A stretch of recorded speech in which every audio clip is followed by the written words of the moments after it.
Buying a coastal home comes with an inspection report your inland experience didn't prepare you for. In this video, we're going to go through the coastal home inspection, what a standard inspection covers, and what the coastal environment adds to that list. If you're under contract or about to be, this is the video to watch before your due diligence period closes. Let's dive in. Most buyers who relocate from inland areas have purchased homes before. They understand the general inspection process.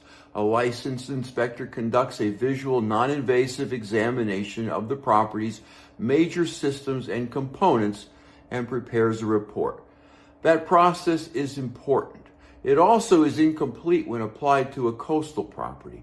The difference comes down to environment. Salt air is corrosive, humidity is persistent, wind loads are higher. Properties in Emerald Isle are subject to conditions that simply do not exist in Raleigh or Charlotte, for example, or wherever most of my buyers are coming from. Those conditions accelerate certain failure modes and create vulnerabilities that wouldn't exist 20 miles inland. If the property is elevated on pilings, and most homes in Emerald Isle are, the pilings are the foundation. Everything above them depends on their integrity, and a visual assessment of their condition is part of what a coastal inspection covers. What an inspector will do is look. They'll walk the perimeter, visually evaluate each piling for signs of visible rot in wood construction or rust and spallings in concrete, and flag anything that looks suspicious. What they will not do is probe or conduct a structural analysis. That is outside the scope of a visual inspection. If the inspector flags one piling as a concern, you have a data point worth understanding. If they flag two or more, that is a signal to bring in a structural engineer before you close. A structural engineer can assess what is actually happening below the surface and tell you what remediations, if any, looks like. The cost of that consultation is modest relative to the cost of buying a foundation problem. Roofing material and age are what a standard inspection will address, and on the coast, those observations carry more weight than they do inland. Salt air and UV exposure accelerates the aging process in ways that don't always show up until a roof is already in trouble. What inspectors are looking for are signs that a roof is nearing the end of its typical 20-year lifespan. Widespread brittleness, cracking, or heavy granular loss. That last one has a practical tell. If you see what looks like coarse sand accumulating in the gutters, that's granules from the shingles, and it's a meaningful indicator of where a roof is in its life cycle. Roof age has a direct bearing on your insurance options.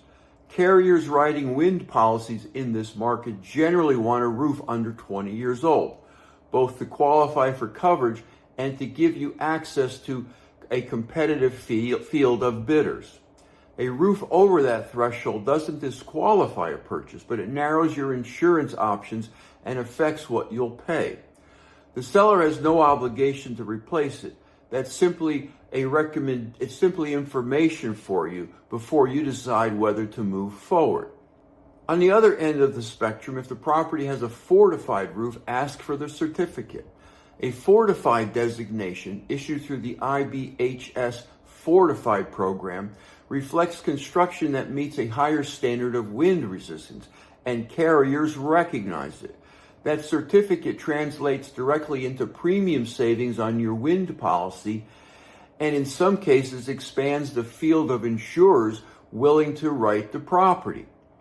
It is a meaningful asset that should show up in your insurance conversations from day one. Salt air does not care that the HVAC system was installed 3 years ago. Coastal environments accelerate corrosion on mechanical systems in ways that bear no relationship to the system's age. I have seen relatively new equipment in advanced stages of salt air deterioration, and I have seen older equipment that was properly maintained and shielded still perform adequately. What to evaluate specifically is the condenser unit, which sits outside and takes the full exposure of salt air. It should be inspected for fin corrosion, coil condition, and cabinet rust. A corroded condenser is not automatically a replacement conversation. It depends on severity, but it is a maintenance conversation and a lifespan conversation. A unit that would last 15 years in Raleigh may only last 8 years in Emerald Isle without a protective coating and regular washing. Ask the inspector whether the system has been treated with a salt air protective coating and when it was last professionally cleaned. If the condenser fins show significant corrosion, that is a near-term replacement cost to factor into your thinking. Ductwork is the other HVAC variable. In elevated homes, ductwork often runs through unconditioned areas. Have the inspector look for corrosion at joints and connections for moisture infiltration and for any evidence of pest activity. Replacing ductwork in an elevated coastal home is not inexpensive, and it is a cost that does not always appear in a standard inspection report with appropriate specificity. The building envelope, the windows, doors, and exterior wall assembly is your property's first line of defense against both weather and energy loss. On the coast, its condition will affect your insurance, your comfort, and your ongoing maintenance costs.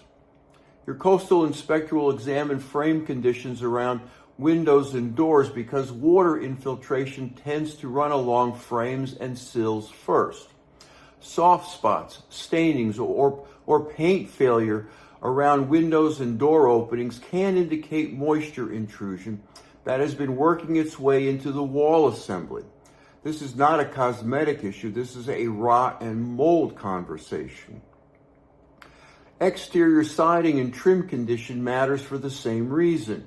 Salt air and driving rain work on any seam and will penetrate the building exterior over time. Your inspector will probe any areas of visible staining or paint failure. What looks like a painting project sometimes turns out to be a rot remediation project once you get behind the surface. Coastal humidity is relentless. Properties that are not actively managed, whether they sit vacant for extended periods or are underventilated during occupancy, develop moisture problems that compound over time. The crawl space, if the property has one, is where this manifests most visibly. Inspectors look for standing water, moisture staining on the ground cover, wood decay on the floor joists and sills, and any evidence of mold growth. A well-maintained crawl space on the coast should have a vapor barrier, adequate ventilation, and no evidence of water intrusion. If any of these conditions are not met, you are looking at a remediation project. Elevated homes on pilings often have an enclosed ground floor area used for storage, parking, or utility space. That space accumulates moisture in normal conditions. Inspectors look at the condition of any wood framing at that level, any mechanicals installed there, and any evidence of previous flooding. Waterline staining or delaminating materials are all indicators of water history.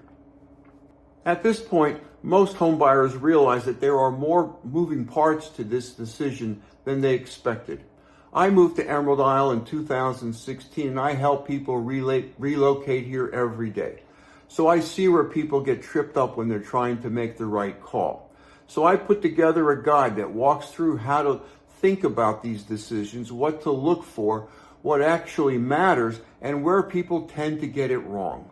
If you want that, just text the word guide to 919-308-2292 and I'll send it to you. All right, let's keep going. 2 pest categories are worth calling out specifically for the North Carolina coast: termites and rodents in elevated structures. Subterranean termites are active throughout coastal North Carolina.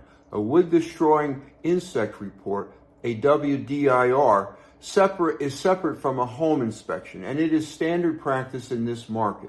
and I recommend it for everyone buying a home here. A licensed pest control inspector performs a visual inspection of all accessible areas to look for termite activity, wood-boring beetles, carpenter ants, bees, and conditions conducive for infestation and evidence of previous treatment. Rodents are a less glamorous but equally real issue in elevated coastal homes. The enclosed ground floor spaces and the void areas created by the piling foundations provide access points and shelter that rodents exploit.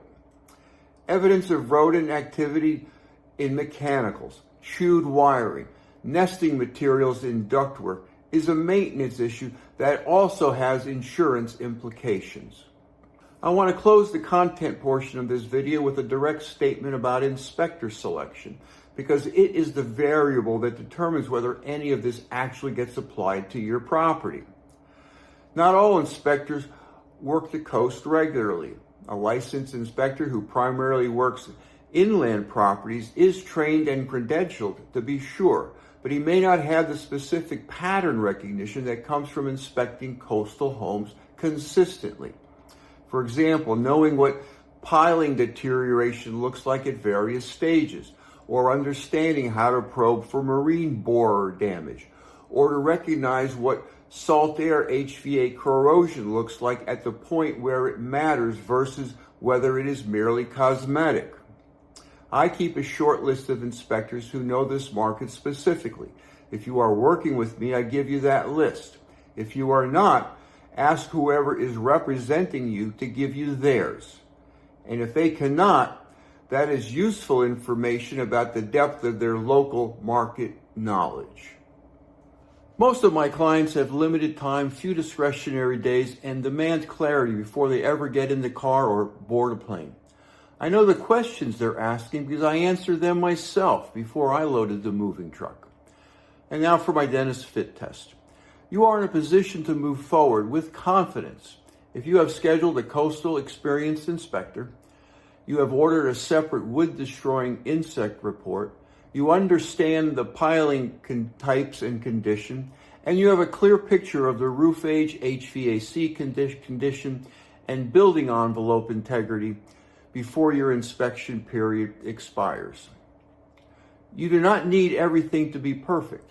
Coastal properties carry maintenance realities. What you need is to know what you are buying before you go to closing. You may need to slow down if you are planning to use the same inspector you used for your last inland purchase without verifying their coastal experience. If you are not planning to order a WDIR report, or if the wood pilings have not come up yet in your conversations with your agent. The inspection period exists for a reason. It is the moment in the transaction where information is cheapest. Use it fully. And if you're still not sure which position you are in, there's a link below to schedule a call with me. Here's what I want to hear from you. Is there a specific inspection item that surprised you when you bought a coastal property, or something you wish you had known to ask about before your inspection period closed? Drop it in the comments below. I respond to everyone, and the questions you ask help shape what I cover next. And if you found all of this helpful, and you're thinking about buying or living anywhere along the North Carolina coast, I have a free valuable resource for you. Text the word free to 919-308-2292, and I'll send you my book, The Outer Banks Beach Home Buyer Guide. It walks through the realities of coastal living so you can make a smart decision before you move. And when you subscribe to this channel, you join a small but growing group of people who value clarity over hype and who help shape what I will cover next. You can also check out this next video on how to properly insure your home in Emerald Isle or anywhere else along the North Carolina coast. I'll see you there.